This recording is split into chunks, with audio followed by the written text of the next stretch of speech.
welcome to the third video in the Kind Mind series. This week I'm talking to Claire. Claire is the head of our Student Counselling and Mental Health Advice Service, and I talked to her about resilience. Now I'm sure this is a term that you've heard used a lot, especially over the last few weeks given the huge global challenges that we are currently facing. I found this chat with Claire just really informative and useful, and I hope you do too. Not only this, she has actually created for us an extra video called Shifting Your Focus.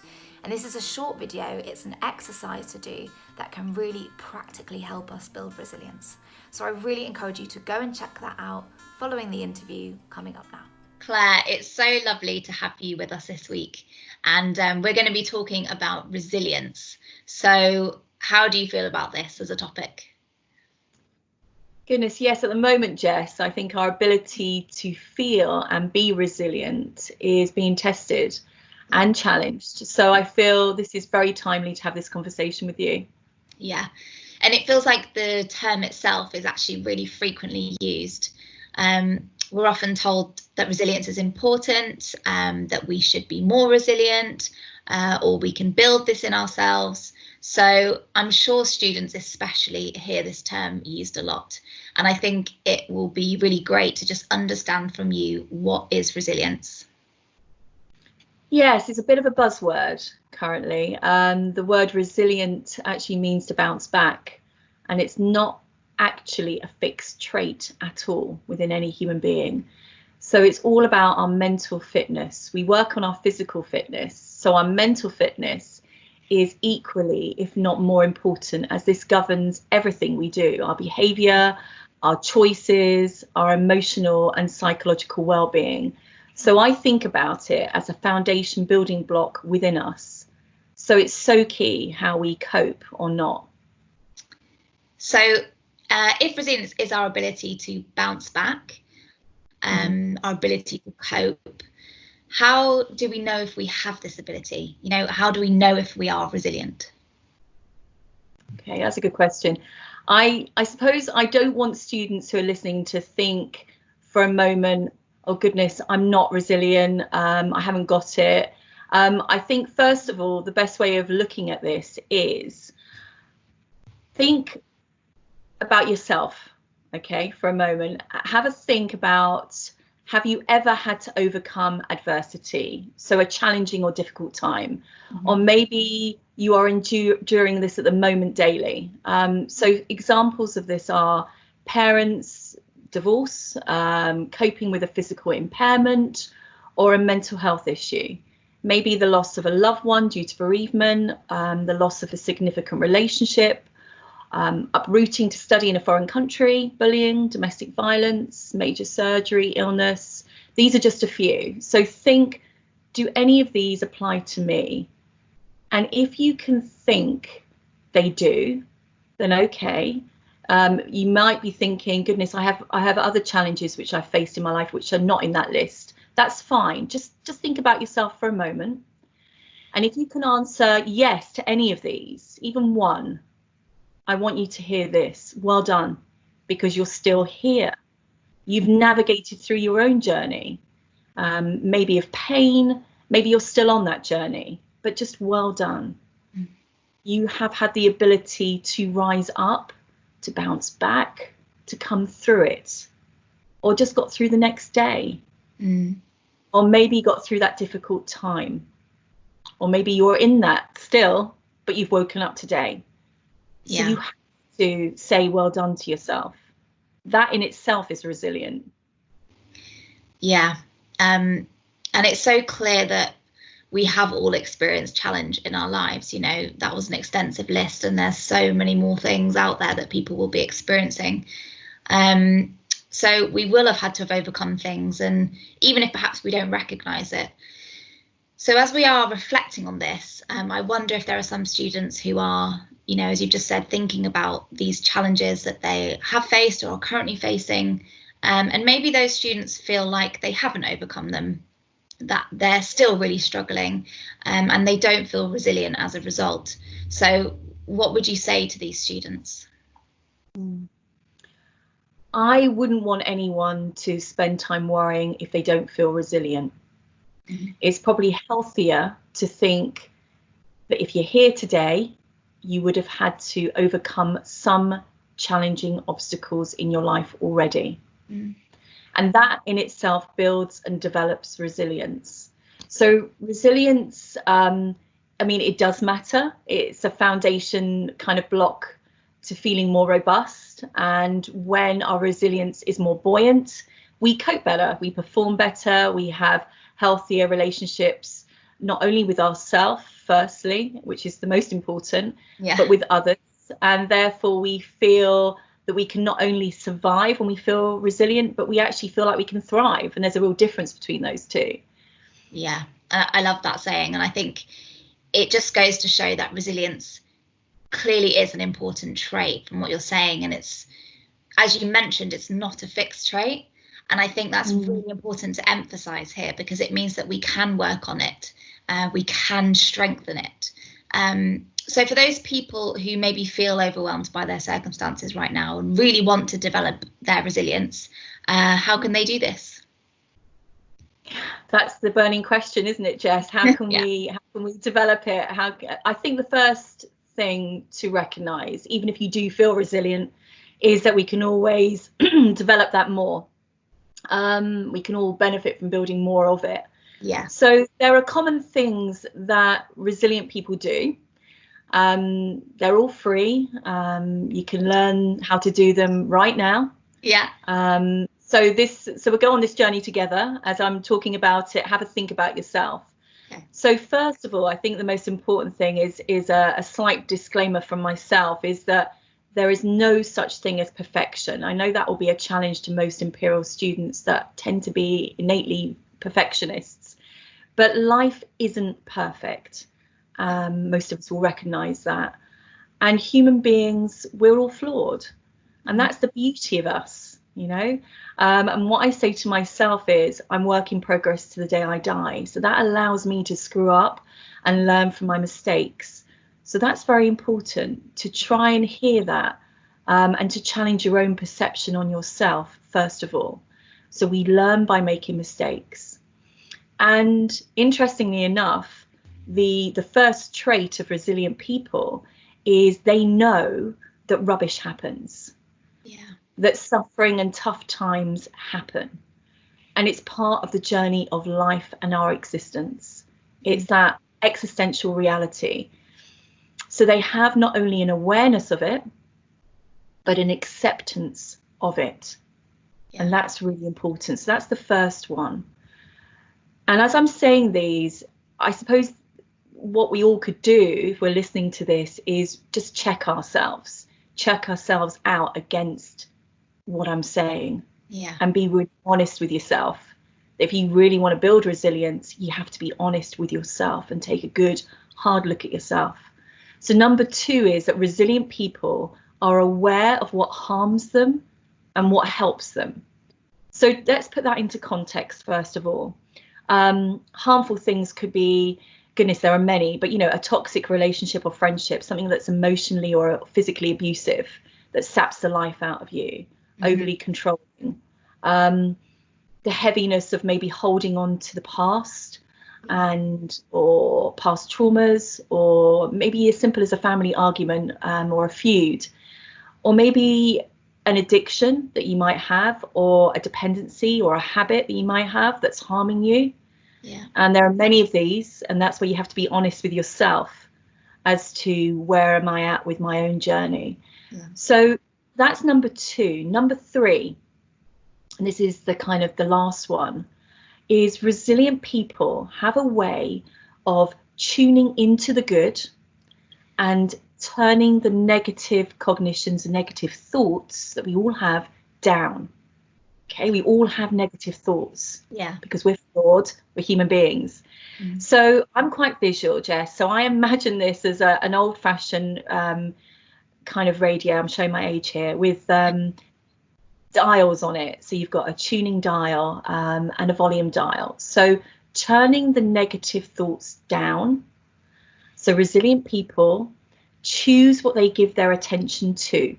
So let's just remember, what's really important here is, as human beings, we are all hot wired to focus on the anxious, negative thoughts.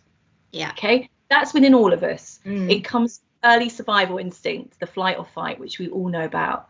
But let's face it, we're not being chased by, saber-toothed tigers anymore. So some of those threats really aren't as real as we give them energy to believe.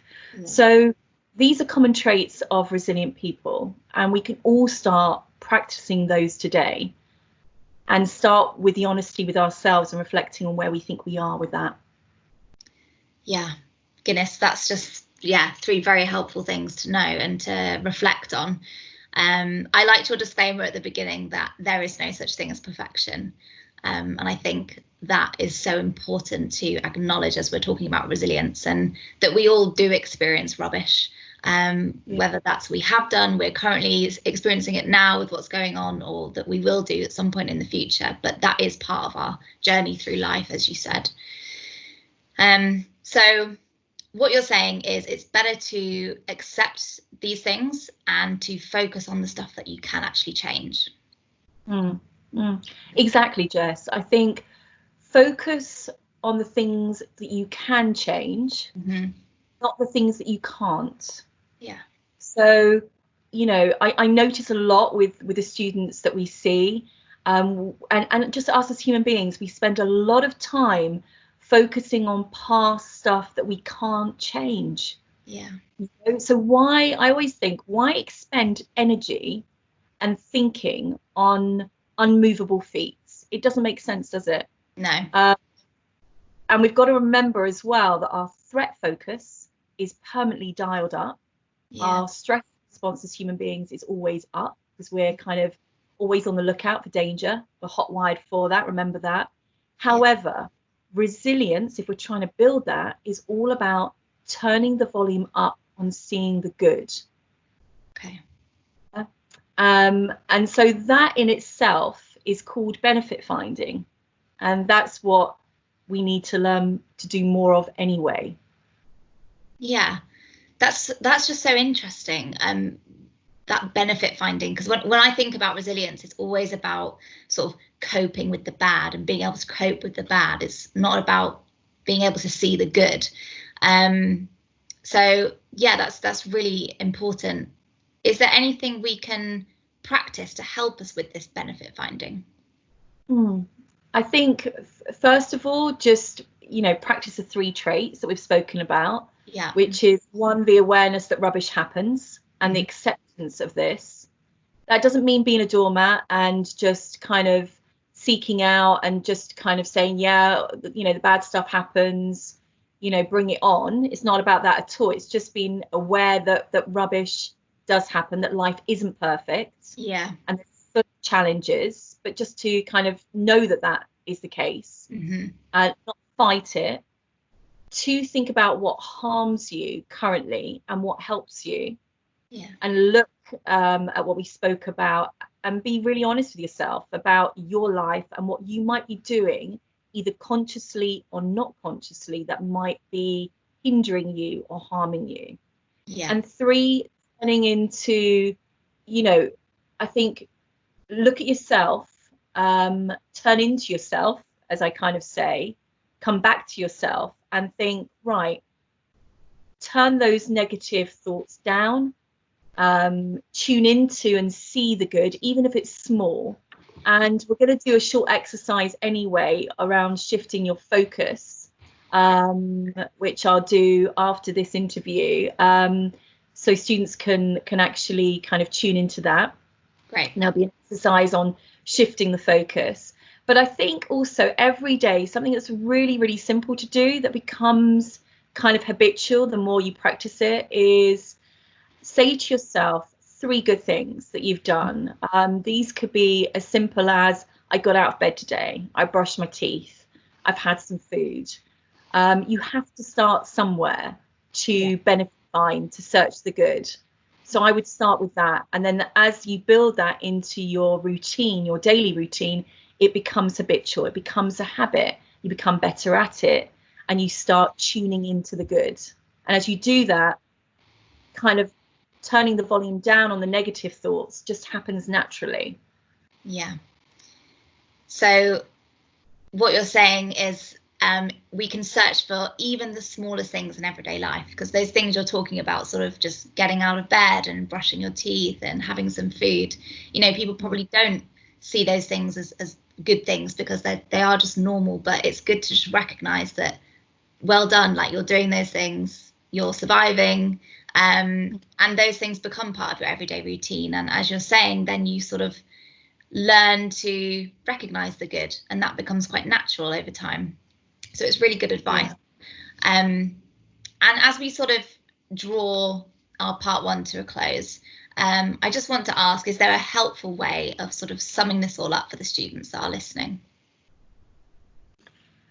Yes. Goodness, it's such a big subject, isn't it? I think the key parts about shifting the focus and benefit finding, and also just to leave you with an analogy, I think about resilience a bit like the ocean. Obviously, like the ocean, it has waves. I imagine we have to be a little bit like a surfer. We have to learn to ride the waves. Sometimes they're powerful, a force that can be crushing and can wipe you out, and other times smaller waves, still difficult, but you can manage them. So I think, you know, just like the ocean could be calm, life can be calm, it can be wonderful, it can be peaceful. But one thing's for sure, you can't stop the waves, you can't stop life's challenges. But what you can learn to do, what we all can learn to do, is learn how to kind of surf. So those big, strong waves, you know, which we're all going to have, which we've all had probably in our past, you've learned how to hold on. Some of you maybe have learned to stand up. That's the resilience there, the holding on, the standing up. And it's learning not only to hold on, Jess, but it's learning how to ride through the long, deepest part of the wave, you know, where the waves kind of tube, you know, it's learning how to ride through that. And that's the difficulty, that's the pain of life. And it's learning how to not get kind of sucked under. And it's learning how to come out the other side. So that's life. It's navigating life. When you're feeling knocked down, it's learning how to rise back up. So yeah, that's the analogy that I would use, and hopefully that's helpful. So helpful, and just such a beautiful image as well. I love the recognition that the waves are going to come, you can't stop them, and some of them are big and they're difficult, but that also the ocean can be a peaceful place as well. So yeah, beautiful, thanks for that. So yourself and I are going to be filming another video on resilience, so the part 2 to this. Can you tell us just a bit more about what that's going to be on?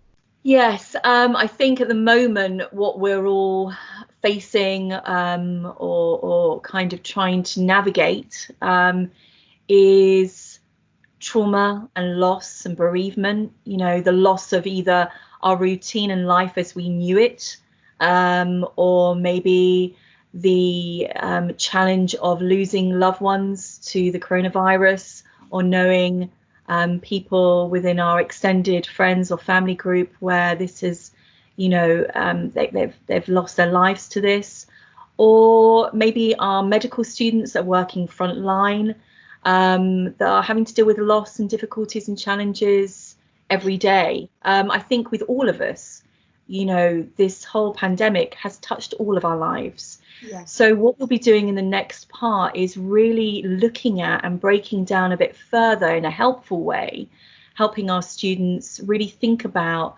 in the face of all of this adversity, all of this loss of routine, loss of self, or loss due to trauma and bereavement, how we can pick ourselves back up, rise back up and cope.